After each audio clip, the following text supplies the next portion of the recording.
guy. It's my theme music.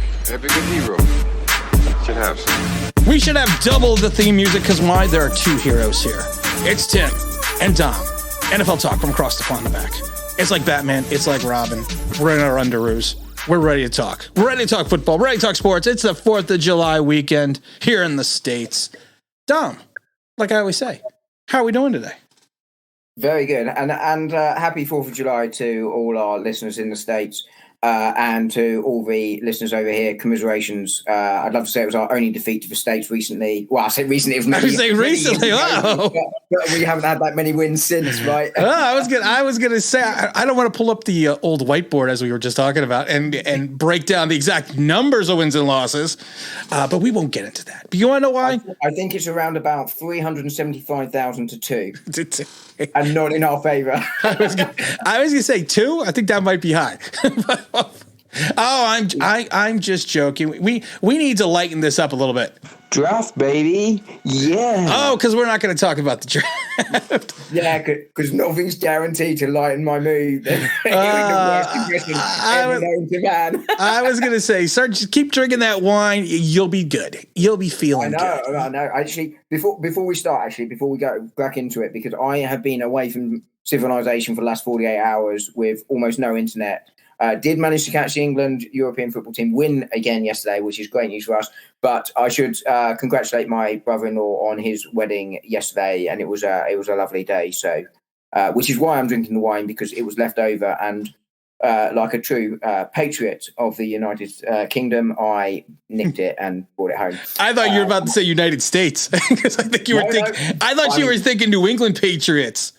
No. I mean, you know, just think how many more Super Bowls they could have been if they were capable of beating the Giants, but they weren't.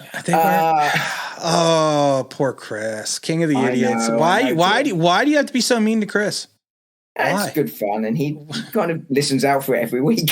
And honestly, he's not smart enough to know we're making fun of him. So, well, we're just gonna leave it at that. I want to talk NFL. I want to talk sports because there was a thing that came out today or a couple days ago, and it was from the NFL.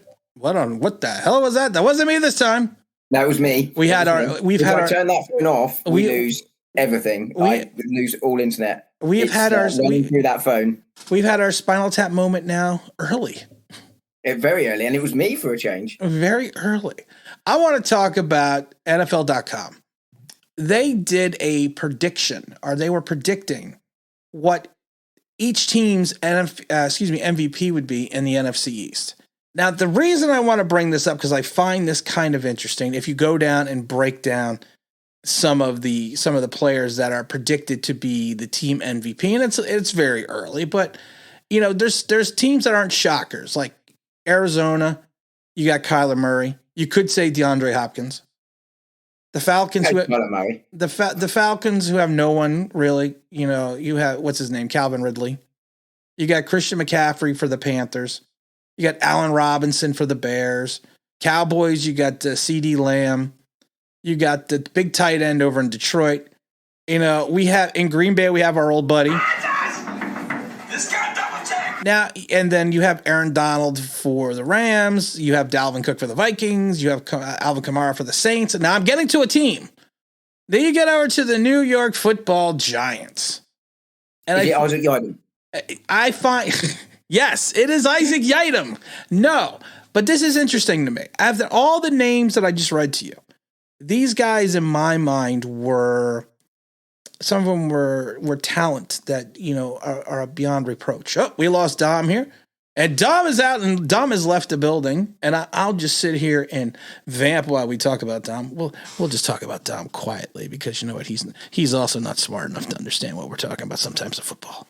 I don't know why I'm leaning in and whispering to the mic, but that's just what we're going to do. But I was having a point here. The Duke of Funk looks like he has returned. And again, we'll just stop talking about Dom because he's back now. Hey, Dom, welcome back. We weren't even talking about you. We didn't keep the show going. My ears are burning, but sorry, I'm not quite sure what happened there, but I ended up exiting the studio. I thought you'd kick me out, but I'm back. Not yet. You haven't been thrown out yet. But the player for the Giants, now, like I said, all these guys that I've mentioned to you are all capable of all-pro, all-world talent.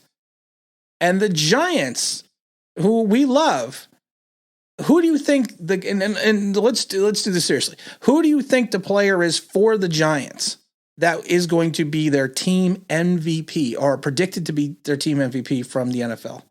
NFL Network, NFL.com. I mean, if Barkley was fully fit going into the season, hadn't had the ACL, it would obviously be him. But I wouldn't put him at this point because I think it will take him at least 6 to 8 weeks to sort of get back up to speed, assuming he's even fit for week 1, which obviously we don't know. Leonard Williams is the obvious choice, but the player that I think I've seen this, so I think it's Blake Martinez that was picked. Yes. But for me, which is a surprise. I'm a fan of Martinez, but I wouldn't think he's the MVP. The Giants are that there's no individual start. I think they're a team rather than we're relying on this guy and let's get behind him. But here's the thing: you have Barkley, who is kind of an individual star. Hopefully, you have your big sign, and I like to call him Kenny G, because he's got the smooth melodious sounds over in the wide receiver position. You have Daniel Jones, who is supposed to be your franchise quarterback. You have Leonard Williams, who you just gave $9,004,072 billion over 3 years, who's going to be your new Lawrence Taylor. But you pick a linebacker. You pick a middle linebacker. Now, yes, the middle linebacker position is an important position, but when you had a defensive line like the Giants had last year, you were basically mopping up in the second level, whatever got through, whatever water drained through. It's not like he didn't even go to the Pro Bowl. So here's where I'm at on that. So I don't think he's the star of the Giants defense, but I do think he's a really fine player. I'm not saying he's not a fine player. I'm not saying that. I do think he's going to have a bigger role to play this year because I think the Giants line is going to be more porous without Dalvin Tomlinson. So therefore, I think he's going to have potentially more to do because more's going to come through, and therefore you might see more of a role for him this year as that line. You know, that line is still decent. Don't get me wrong, right. But it's going to be it's taken a regression because you take Tomlinson out of that line, and there's more for that line to do. For the other players on that line, because Danny Shelton and Austin Jackson, they're not to the same level as Dalvin Tomlinson. Now there's still Dexter Lawrence and there's still Leonard Williams, who are fine defensive linemen, but Dalvin Tomlinson, I think, had a key role on that line. Now, so therefore, I think Blake Martinez will have a bigger role. James Bradbury, though, for me, is still the. Well, here's my thing. How much more of a bigger role can he have when he played 98% of the snaps? He did play 98% of the snaps. Yeah. What I mean, so how much bigger of a role can you have? But what I mean is, I think he's going to see more. He's going to have more to do in his 90 whatever percentage. He calls the plays. He does everything. He already does that. But what I mean is, the ball. There's going to be more for him to do because the line won't stop the ball getting towards him as often this year as it did last year. And that's why I think you might see him having an even bigger role to play than he did last year. Yeah. I don't know what your view on that is. You played the game, I haven't. I just don't see. My thing is, Blake Martinez, fine middle linebacker. I wanted the Giants to sign him. I thought it was a great signing when they got him. Problem is, he is what he is. He is a 3-down linebacker at times. He does have issues sometimes in pass coverage. He had his best season statistically with Patrick Graham when he was the linebacker coach in Green Bay. And then he dropped downhill. And I pointed this out before on my other channel that 1 year Blake was the number 8 linebacker in regards to coverage, being able to cover. The next year he was number 29. Then the 1 year he was like 11 or 12, and then he dropped back down to 25. So if you put him in too much of a position where he has to do more like cover, it could potentially be disastrous for the Giants. But my biggest thing is, why didn't you pick Daniel Jones? Giants went out. Giants went out. Wait a minute. The Giants went out. They spent a large amount of money to get him offensive weapons. They drafted someone for him. You have Saquon Barkley coming back. You're hoping the line is going to maturate and mature. But your number 6 overall quarterback going into year 3, and I've said this before, the Giants fans live in a bubble. because anything outside the bubble, and people are going to be like, you're bashing the Giants. No, I'm not bashing the Giants. Anything outside of that giant bubble is such a different, stark, different opinion than what's in the giant bubble. And reference to the talent on this roster. And I just find it interesting that people looking from the outside in pick Blake Martinez as the person that's going to be the team MVP. Yeah, I mean, I've taken you through the reasons why I think he was picked. He wouldn't have been my pick. I think if I was picking on the defense, who I would pick, I'm a big Bradbury guy. I think he would be. Yeah, but he's not a defensive MVP. He's the team MVP. Yeah, exactly. No, but I'm just saying, but who would I pick on? I don't know who I pick because I think it's a team with no sort of standout players in it. I think there's some decent players in a few positions. I don't think it'd be Golladay because I think it'd be double teamed. So everything's going through other areas on that offense. But don't get me wrong, that means that Kenny G is obviously doing a role, even if he doesn't see as much of the ball as he would. I mean, Barkley's our star, but he's not fully fit. Right. I'm really hoping to see a big season from someone like Andrew Thomas on the line. I think that's where we'd need to be. But I would struggle to pick one player because I just think that we won't have a star this season. If the Giants are going to be successful, we're going to need 10 to 15 players really playing at their max across the piece rather than one player. And there are teams where you could easily go there. And you mentioned something in the intro before I dropped out, where those are obviously the star players on them. But some of those teams, like the Rams, have 3 or 4 sort of players where they're not Donald level, but not many people are in any position Donald level. But I'd struggle to pick one. You made an excellent point. You were making an excellent point, and then you kind of diverted yourself. You started to say you would have picked James Bradbury for the defense. The defense. Yeah, but here's the thing. It's the team. You can't, and this is why I kind of laughed for a minute. You can't have Blake Martinez as your team MVP and then James Bradbury as your defensive MVP. Because then you're telling me that Blake Martinez isn't good enough on the defense to be the defensive MVP. But he wouldn't have been my pick either. No, I'm just saying. But that's an excellent point, and that's kind of what I'm pointing out. And that's kind of where I was getting to in a roundabout way. Teams such as the Giants, and it could be any team. Like I said, they live in a bubble. They live in a vacuum, and I always find it so interesting to see how teams are perceived outside of that bubble. Mm. And I just find it, like I said, I just find it crazy that, like I said, you go down and look at the list, and it's you got all pros, you got guys that have been to you got Kyler Murray, Calvin Ridley, Christian McCaffrey, Allen Robinson, C.D. Lamb, who was the only shocking one to me, Aaron Rodgers, Aaron Donald, Dalvin Cook, Alvin Kamara. And then you even go down to Devontae Smith because the Eagles have got no one. George Kittle, I could see that with the 49ers and Russell Wilson. But then you have Blake Martinez. He doesn't belong in that. And I'm not bashing the Giants, but he doesn't belong in that lineage of those names. No, I mean, Blake Martinez, you nailed it. I think he's a really good pro. I think he's a really good player. He's an excellent pro. Yes, he's an excellent player. He starts in a lot of teams, but he's not an outstanding middle linebacker. He's not the best in the league, whereas some of those guys, you're talking, if not the top player, you're certainly talking top 3 or 4 for all of those players in their position across the league. But I don't think that's the way the Giants are. I think the Giants are a team rather than relying on stars, certainly without a fit Barkley. And you asked why I didn't pick Daniel Jones, because I'm not sold on Daniel Jones. He's not shown me he can be consistent enough over the last 2 years. Right. And we all hope he's consistent this year because we start again if he's not. And that's the way when you're picking when you're drafting a player, particularly quarterback, left tackle, cornerback. Those 3, they're probably the hardest ones to transition into the league. So you are taking a bit of a shot. But he's not shown enough, and that's why I wouldn't pick Daniel Jones. But we've said it before. It's shut up or put up this season for him. He's on the hot seat, and he's got to produce. But I wouldn't have picked him because I don't have faith at this moment. He's the man. Speaking of on the hot seat, it's not even on the hot seat.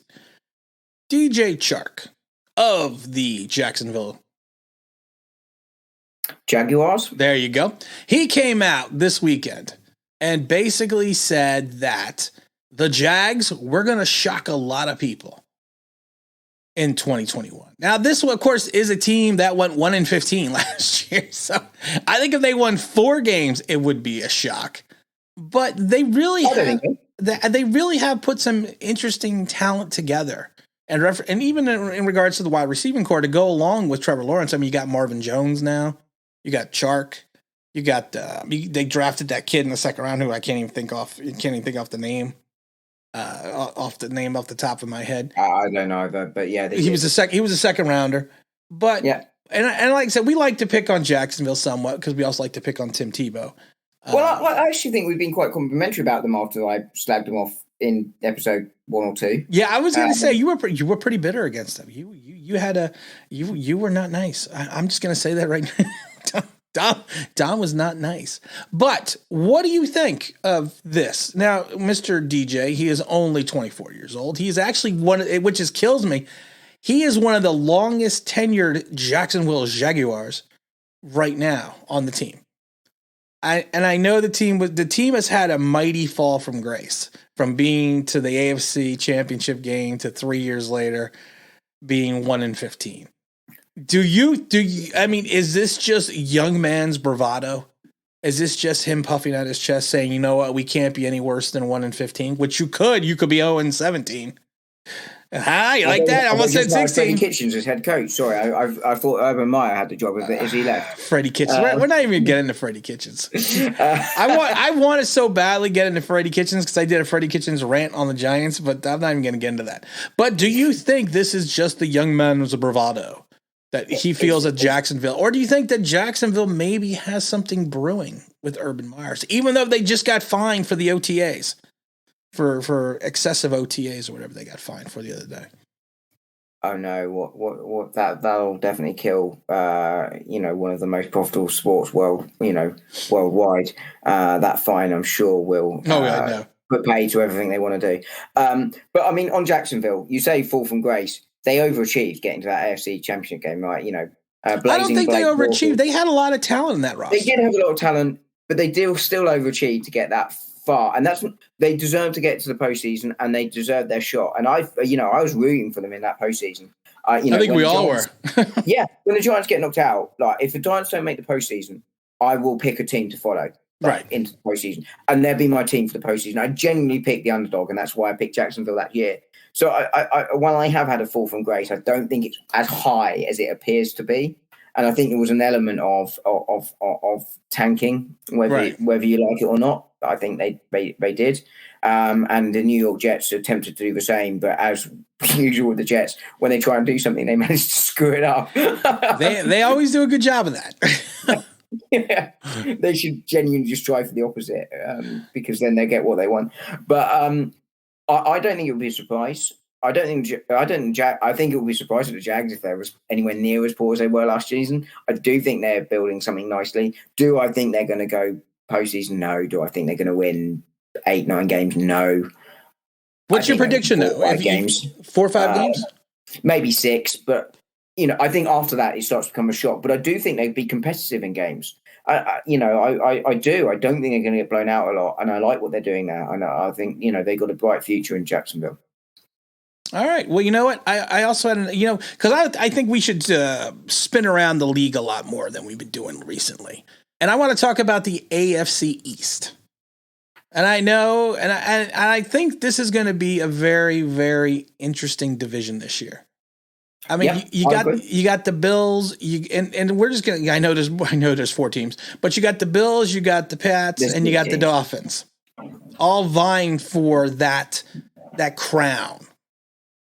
I mean, and I think this may actually turn out to be probably one of the toughest divisions in all of sports. And I really actually mean in all of sports, because if New England, with everything they've done in free agency, turns it all around and Cam Newton finds some magic, or they have their rookie coming in and doing what he needs to do, which I don't think that's going to happen.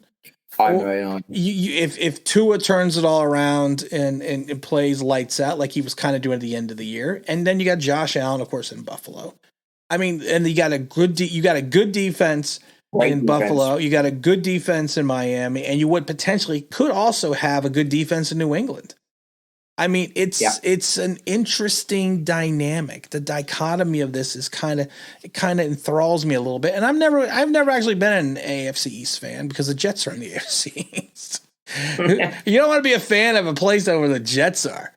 But the Dom Duke-Funk rankings of the AFC East, we're only going to rank the top 3 teams in the AFC East. And I want you to start with number 3 and go 2-1. So, yeah, it's a really good question. Now, I've been saying for a while, I think this is a really tough division, and I really like this division. That's why I brought it up. So, yeah, the Jets will, I know you said start with 3, but let's start with 4. The Jets will finish 4th. Well, we're starting with Jets, we're starting at 5. Yeah, I mean, the Jets in it was a joke about a football team over here in England about Tottenham. They'd finish second in a 1-horse race, and the Jets would finish 5th in a 4-horse race. But I actually think they're going in the right direction, but they'll finish 4th. Well, they can't hope they finish worse than they're in trouble. Yeah, exactly. But I mean, they could still finish 5th in a 4-horse race because it's the Jets. 4th. 3rd. So the Bills will. So I know my winners. So I think the 4th team will be the Finns. I think the Dolphins will finish 3rd, and I think it's going to be really close between them and the Pats for 2nd and 3rd. I think the Pats, with the players they've got coming back on defense from COVID last year, with what they did in offense last year, will see them sort of win games. And with Belichick there, he knows how to beat teams that they shouldn't necessarily beat. So I think they will come 2nd, and I think the Bills will take the division. Really, you think the Bills? Will take the division? For me, it's Bills 1, Pats 2, Dolphins 3, and it's 2 and 3 that I'm really umming and ahhing about. Here's my question: will 1 or 2 teams make the playoffs out of this division? 1, because I think there's going to be a lot of wins against each other in division that will knock down their overall win percentage. So 1. Well, everyone's got 2 wins against the Jets. We're giving everyone 2 wins already, so that kind of ruins the rest of that. I think the Jets will win 2 of those divisional games at home. Really? I really do. Yeah, I do. They shouldn't, but I just think they will. Because I don't think they're as bad as everyone thinks they are. They're just in a really tough division and appear worse than they are. Right. They're not a great team, but I do think they might. They're certainly, if they go 0-6 in division, I'll be really surprised. I think they'll take 2. See, I don't know which 2, but I think they'll take 2. I could see them going 0-6 because I don't see the talent on that team, and I'm not a big Zach Wilson fan. I thought Sam. I'm not either, but I thought Sam Darnold was kind of getting a bad rap. I mean, he did a lot of damage to himself, but I think he got a bad rap in that. And I always tell the story about Zach Wilson's pro day when he ran to the right and threw to the left and dropped it right in the corner of the end zone, and everyone was like, "Ooh, wow!" And then Louis Riddick, the NFL guy, is so succinctly put out a video of Sam Darnold actually doing that in a game, the exact same play. So again, it's inside the Zach Wilson bubble. You're in that bubble. Everything's awesome. So like I said, I just don't. I could see them going 0-6 division wise. Yeah, I just have a feeling that they go 2-6. I do think they're going in the right direction. I don't think I'm not as high on Wilson as everyone says he is, but I still think there's a player in there. But we said beforehand, and I stand by it. 2 from 5 at least of these 5 quarterbacks that were drafted in the top 15 will fail. And Trey Lance has gone to San Francisco. I think we all know that, or all believe in Lawrence, and therefore I'm not high on Mac Jones, and therefore one of the other 2 will probably fail. And going to New York Jets is not the ideal place to land if you're going to be. I'd rather be in Chicago as a quarterback than I would in New York if I was a rookie quarterback. But I do have a feeling that the Jets might take 2 of those divisional games. I have a bone to pick with you. You're stealing my shtick. How are the Jets going to go 2-6? How will they go 2-6? Because there's only 3 other divisional teams, and they play each one of them twice. Yeah. How are they going to go 2-6 when they're only playing 6 games? I'm seeing your math. Stop stealing my shtick, man. That's what I do. That's me. Yeah. 2-4. Yeah. I don't know how they're playing 8 divisional games, man, but I think Chris would be real happy because he'll get a couple more wins. I'd love to say it's because I was showing sympathy with you on the maths, but possibly. I mean, I would say I've had too much wine, but I've literally just drank that glass and that's it. So that can't be it. I'm going to blame it on being really tired. Well, and honestly, we all know that hobbits have a higher tolerance for alcohol. We all know that, so we can't blame it on the wine. Do you know what? My mates take the mick out of me because it's not actually in the books because I'm a bit of a geek, but it is in the film where they go, "What's that?" And there's a pint glass in front of them. They go, "This is a pint." It's like half the size of they are. And when on my brother's stag do, we went to Germany and they got us a Stein, which is a really tall glass, and I genuinely had to stand up to drink it because I couldn't do it sitting down. At least you didn't use a straw. No, I didn't know. Using a straw to drink beer would be a really, really, really bad plan. That's especially in Germany. That is not beer etiquette. No, and I said a few weeks ago when the NFL was looking at going to Germany, what an atmosphere in the game we went to see when I was over in Berlin for that game. What an atmosphere. And it was a game that meant nothing. There was nothing on the line in that European football game. But the atmosphere was in that stadium was absolutely belting. All right, we're gonna go serious for a minute because that's just the way I am. The NFL had their first openly gay player come out and say, "I'm openly gay." I'm an old school guy. I played in the late 80s, early 90s, college. And you always thought that, some people may have been gay, but you never really thought, and honestly, that's why I find it interesting. You never really thought about it, but you always kind of thought that, you figure, well, someone probably is. And yes, they're projecting him to be a hero because he came out. Roy Simmons, who used to play for the Giants, came out after a year after his career. And I think it's great that this young man felt confident enough to come out and felt confident enough to say, this is who I am. But honestly, and I've said this before, and I've never said it on this show, and I've said it before, and I'm not trying to make light of the situation, but if you are a star player in this league, you could be a freaking Martian, and the league's not going to care. And for an ancillary guy to come out and be the spokesperson, they had Michael Sam, who came out in the draft at Missouri, and he was open about it right away. And a lot of people are like, well, he didn't make the NFL because of that. No, he didn't make the NFL because he didn't have the talent, and he was a borderline talent at Missouri. So, I mean, like I said, I think in 2021, and again, I'm not trying to make light of the situation, but I think in 2021, I think there's more of a stigmatism in regards to the fact that people think there's going to be such a negative reaction. I think people have grown over the last 30 years where they're just like, I was just like, okay. He's gay. Great. Okay. How many sacks is he going to have this year?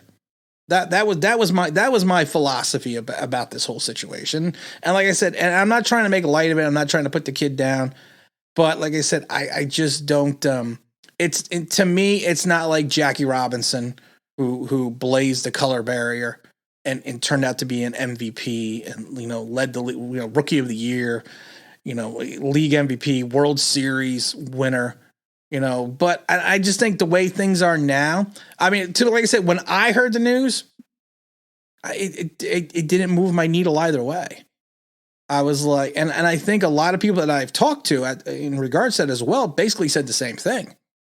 They were like, well, okay. And I, like I said, I had a buddy who said it best. If you could get to the quarterback and you could play extremely well in the NFL, you could be a freaking Martian and no one's going to say anything to you. Because if you have the talent, it never matters. And that's just my opinion. I wanted to get your opinion on that subject. Yeah, I have many opinions on that, actually. So firstly, I agree. I think largely, I think on the sports side, it's more important what your talent is, what you do for your team, whether that's on the field, off the field, etc., etc. I think those things should matter more. Right. and I don't want to stray too political here at all, but I think it says more about where we are in professional sports worldwide, and it's the same over here in soccer or European football, because I refuse to say soccer despite having just said soccer, is the fact that such a thing should be newsworthy, that it's not just the norm, and that sports doesn't necessarily fully reflect society, because the reality is there is a significant LGBT society out there across both, worldwide, right? That just is. I would have played with guys that are gay. I honestly didn't cross my mind, to be honest with you, because it doesn't bother me. I was like, for me, I don't care really about appearances or what have you. For me, are they nice? Are they not nice? And that sounds very flippant, but I think I was brought up like that from a young age, and therefore I don't actually think about those sorts of things. But I do think there's a bit of an indictment on society that has to become news, and it has to get to 2020, 2021 for people to come out and say that. And I think you have to praise this guy for coming out in a sport where that's not the norm to do. It was the same with Thomas Hitzlberger, who was a European footballer. He's German, used to play for an English club. I think he spent most of his career back in his native Germany. He came out as gay over here, in Europe, and that was a big thing. But even then, I can't think of another player that's just come out as openly gay since that, and that must have been best part of 10 years ago, I'd have thought. Right. And it shouldn't matter, and therefore it shouldn't be a thing. But unfortunately, it still is, and it probably needs more people to do that and take that brave step. And it is a brave step because people aren't openly doing it, and therefore, by definition, it has to be a brave step. So I think, firstly, well done to that gentleman. Hopefully, it will encourage more people that are gay to come out as openly gay. But thirdly, from a football perspective, what are you going to do on the field is probably where most fans will be. But maybe that's just a view on my values rather than other people's, but that's where I'm at on that. Well, you're always going to have bigoted people. I mean, you're going to have bigoted people against anything. Like I'm in a interracial marriage, and we've had issues in certain places, but you know what? It's just how you deal with it, and you don't let it affect you, and you just go about and do your business. And like I said, I wholeheartedly, agree with him coming out. But like I said, to me, I don't know, just in my world in NFL sports, it just wasn't news. I mean, I'm not trying to make light of it, but if a New York Giants player who was on the defensive line came out as gay, I would be more interested in saying, how many sacks you're going to get next year? I don't care. How many sacks? And as long as you're accepted in the locker room, what does it matter to the fans? Yeah, and you'd like to think that that whoever it was accepted in the locker room. But I mean, as a fact, I couldn't care less. Care less whether they're black, white, gay, straight, whatever. I'm really not bothered. Hobbit, troll. I can't think of any other. Mr. No, I can't either. But you know what we're trying to say. It doesn't matter as long as you're performing on the field. I won't root for you more or less. In fact, probably with the first few that come out, I'll probably kind of root them a bit more, because I think there's a real bravery to that, because it's not the norm. But yeah, hopefully it will encourage people to do it. But I just want to see you perform on the field, and I won't think more or less of you. And actually, do you know what? Even if you don't perform on the field, if you're trying your best, I'm all right with that. Right. That's all you can ask of anyone, right? The reality is, if you're not that good, but you're trying your best, someone will come and replace you. But as long as you're trying your best, you can't ask more of that person. The only thing that bothers me about any of this is that certain segments, let's just say that he gets cut, and certain segments of communities will put up a stink in saying that he was cut because he came out. And again, like I said, I worked for 2 NFL franchises and 2 AFL franchises. I don't see that. And this was back in the early 2000s. I don't see them getting cut because of that, him getting cut because of that. But that will be the first reaction that some people go to, that he got released because he came out. And that's what bothers me, because This is where I think the NFL certain ways the NFL has their own problem, their own image problems, but this is where I think they get a bad rap sometimes. I don't think they're overtly racist. I don't think they're against homosexuals. I think in the NFL it's always about talent, because you got some guys that are really bad individuals that are still in this league, and I mean bad individuals, but they're in this league because of their talent. And I think what happens is, as a society, people look at this and say, well, he got cut because he came out. No, maybe he got cut because there was a better player, and he did try his best, but there was better options on the team. That's the only thing I worry about. And I think the converse could be true, that certain sections will say he was only retained because exactly. But I think broadly you're right. I think every organisation has individual people within it that have views that other people disagree with, and that's reality. And it's in some ways what makes life interesting. In some ways, I find it abhorrent, but then they will probably find my views abhorrent, and that's right. that's well, fine. To your point, though, there's no way that team cut him because of his off the field life choices. They will cut him or not because of the talent. Because ultimately, if you're the head coach, you're making that ultimate call, and you're not going to put the best 53 players that you think you have on the roster, whether that's talent or culture, to help you form that team. Because otherwise, if you don't, well, you're not going to last long. So you need to pick the best players that you think give you the best team. And sometimes that's not the most talented, because actually, if you're number 53 on the roster, you're probably not the most talented. What you do want is someone that accepts they're 53 on the roster, and therefore I'm going to be in your room going, why aren't I starting this week? That's the nature of it. To your point, though, you brought up an excellent point. Michael Sam, when he was drafted by the Rams in the 7th round, no draft nicks, no draft guys had him even being drafted. So then you had people immediately saying, well, he was drafted because he was only drafted because he came out. And then you had other people that were then saying, well, he lasted till the 7th round because he came out. That's why they didn't draft him. And then when he didn't make the squad, it was the same thing, because then they put him on the practice squad. You had certain people saying, well, they only put him on the practice squad because he came out. And you had vice versa, the people saying the exact opposite. He didn't make the roster, and they only put him on the practice squad because he came out. I mean, you're never going to, and it sucks for an NFL franchise, you're never going to win unless someone is a clear-cut talent that comes out and says, hey, unless someone like that comes out, we're never really going to truly know how accepted it is in the league. No, you need a Mahomes or a Donald or right. And we're not saying any of those players are gay.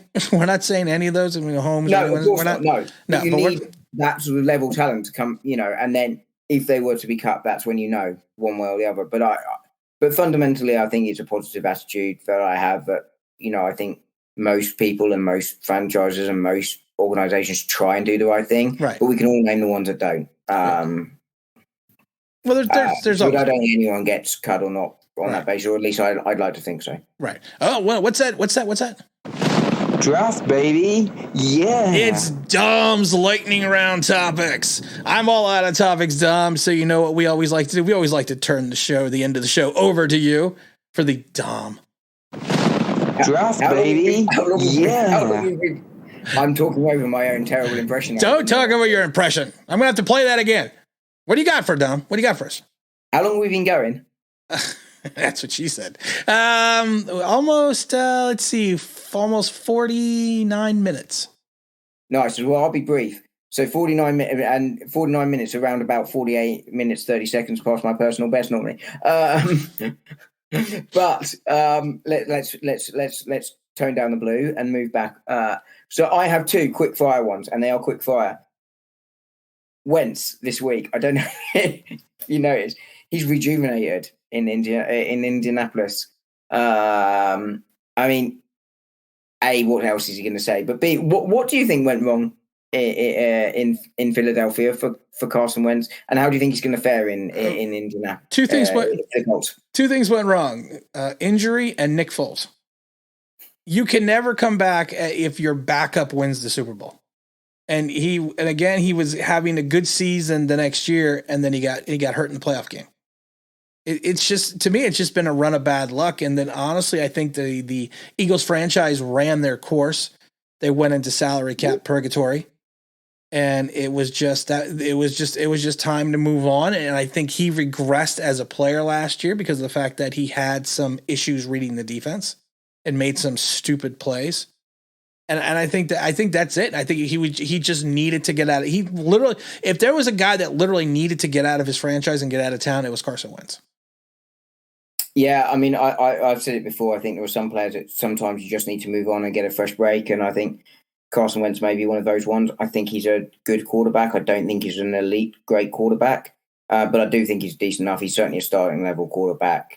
And in Indianapolis, I think he's got a really, really good roster around him. And I think he's got a real chance. I think he'll do well this year, but mostly because I think that team is good. I think if he'd gone I think it's somewhere else, he would have struggled, because I don't think he can carry a team on his back and go, here we go, follow me, boys. We're going in. I just think he's a good quarterback. And I think they will be better with him this year than they were with Rivers last year. Right. But while I'm on the Eagles, very quickly, actually, Doug Peterson wants back in. Where do you think he lands? I mean, it's difficult to say right now. We're in July and the season. I think. What level? Do you think he comes back as head coach, or do you think he has to take a step? I think he's going to go the Jim Fossil route. Jim Fossil used to be the coach of the Giants, for those that do not know. He led them to the 2000 Super Bowl. He was out. He had the one bad season, then he had an 11-5 season. Then they had the big playoff meltdown in San Francisco, where the Giants were up by like 23 points with like 8 minutes left, and they lost the game on that bad call at the end of the game. But we're not going to get into that. And then what happened with Fossil, he got fired the next season because he went like 3-13, or in Dom's math, he went 2-978. Because now I can make fun of Dom for not knowing math. I know. I'm going to regret that. And then what happened was, after that, he was hired the next season as a offensive consultant for the Baltimore Ravens. So I kind of think if Peterson's going to get back into the league, it's going to be in the same route. He will be an offensive. He was an offensive coordinator before. He will be either a quarterback's coach, or he'll be an offensive. He'll be an offensive assistant or something like that, and then maybe working his way back up into a coordinator's position. But I could see him being an offensive consultant this year, and then move into something next year. Yeah, I mean, I don't think he gets back in the top two levels. I just wonder whether he might end up in the college game. I don't think he wants to go to college. His reputation's done. I think he came out of last year with such a bad rep that he's going to have to take. It's going to take him a while to rebuild that. I'll tell you this right now: college, and a lot of the reasons that a lot of NFL coaches do not go to colleges outside of someone like Pete Carroll and have success is because they will tell you college in some ways is harder, because you have to go out and recruit the players. You have to find new players every 2 to 3 years. You have to try to keep your staff together. I mean, it's the NFL. You sign a contract, you're hopefully there for 4 or 5 years. At college, you could say, recruit a guy. He could be gone in 2, and he could be your starting quarterback. Yeah. So a lot of people don't want to go through, because the recruiting process is a pain. So a lot of people don't want to do the whole recruiting aspect of the college game. Like Steve Spurrier, he was the opposite. He was a great college coach because he was great at the recruiting, but he was such a laid-back guy. He let his assistants do so many things. He went to the Redskins and he found out he had to actually work. That's when he even said, "I'd rather be playing golf," and he couldn't play golf during the season, so that's why he flamed out in the pros. Yeah, I mean, I think that's one of the interesting things about Urban Meyer this year. Yeah, I don't know what's good. You know what? Honestly, I lost you for a second there. You cut out there. Something about I am so awesome. I didn't hear the rest. And I was just wondering whether it'd be one of the interesting things about Urban Meyer. Can he transition from college to NFL? I don't know, man. That's what makes it interesting, right? I have no clue if he can make that switch. I mean, he's still a young enough guy. He's a smart enough guy, but I don't know. The NFL is totally different than college in reference to the way it's played. You're not going to have a college style offense in the pros, because even when teams do that for a season, the next year it's always a train wreck. They get found out. Yeah. So, I mean, because I always said it, offensive defensive coordinators are smart, and once they get film, that's it. It's like going back to the 85 Bears with the 46 zone defense. it worked from like 84 to 85, but then in 86, it started going downhill because people started figuring out, okay, they are going to bring X amount of people in on the blitz, which means I am going to have single coverage somewhere on that field. And all they had to do was go through the game plan to figure out where the coverage is mainly going to be and then pick on the weakest spot. Yeah, exactly. We talk about it with Patrick Graham this year. Exactly. He's got to do something different. Exactly. He did a defense by, like I said it last year. He did a defense by substitution. This year he's going to have to do a defensive versatility because he's going to have to keep more players on the field at the same time because teams will figure out, okay, Tay Crowder, Carter Coughlin's in the game. This is what the Giants are doing. Yeah, he has to adapt this year. Exactly. And I have one more very quick fire. Hard Knocks. It's the Cowboys. Who would you like to have seen without your Giants hat on? Well, actually, I'm wearing a Knicks hat. You are wearing a Knicks hat, but wearing a Knicks hat today. Would I rather see the two? Which team? Which team would you like to see? Honestly, behind the curtain. Honestly, I don't watch the show. No, I don't either. I literally have, and I think the thing is when you've actually worked for an NFL franchise, it's what you're seeing on the TV is not always 100%. It's what the team wants you to see. Yes, exactly. And that's exactly what I didn't want to get too depth in that, but that's exactly what it is. It's what they want you to see. Let me rephrase the question. If you could see what genuinely happens behind the scenes, which team would you most like to see? If I could see a genuine, and I mean 100% genuine, like I had before 24. The director could do what they wanted. They can film everything and pick what they want to pick. When I was with the Bucs, 24-hour access, everything, saw everything. I would want to see the Patriots because I am just curious about Bill Belichick and exactly what he does and how he does it. Yeah, interesting. Yeah, that's a really interesting take because that's a question of this is what we've done for the last 10 years and this is how we do it, as opposed to this is the intriguing story of the off season, which is where I should have known you better. That's where I would have gone with it, but I should have known you better. No, that's a really good pick. I was just interested. What team would you most like to see? Well, what team would you want to see? 49ers. Why? Because I think they're in a really interesting decision-making process behind. They have a win-now roster. They have a win-now quarterback that can't stay fit. And they have the young guy. At what point do they throw them in? And how do they make decisions between those two paths? What's the future for the next 5-10 years? When do we make that call? And when, or do we go with it now with potentially GM and head coach on the hot seat if things go really south this year for them? And I think that would have been really, really interesting to see how they go about making those decisions this year. I like it. All right, Dom. I know we always give you the draft, baby. The Dom lightning round, but do you have a final word of wisdom? Oh, you actually have a final word of wisdom to end out the show. I'm going to set up for this, man. You hear my bouncing in my chair rocking. All right, what do we got? Hold on here. I got to move the microphone. I got to get ready for this. I got to fix my hair. I'm wearing a hat. Okay. What, Dom? Wrap it up for us today. No, I've got nothing. No, I'm just kidding.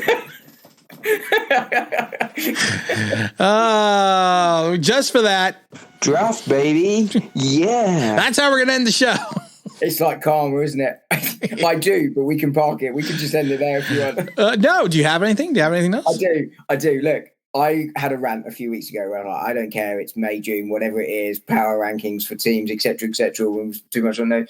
But I did actually see that there was a running backs power ranking came out this week.